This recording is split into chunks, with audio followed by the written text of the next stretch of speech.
How to disable red notifications badge from app icons on iPhone.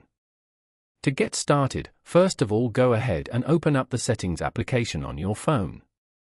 Once you're here, scroll down and go to Notifications. Notification settings allow users to customize how they receive alerts from various apps, controlling what is displayed, where it's displayed, and when it's displayed.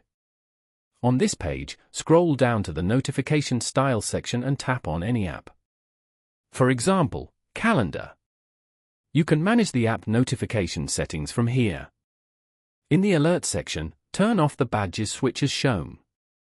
This way, you get more control over your experience with the device and how you use it. Following these steps, you can easily disable red notifications badge from app icons on iPhone. Thank you for watching.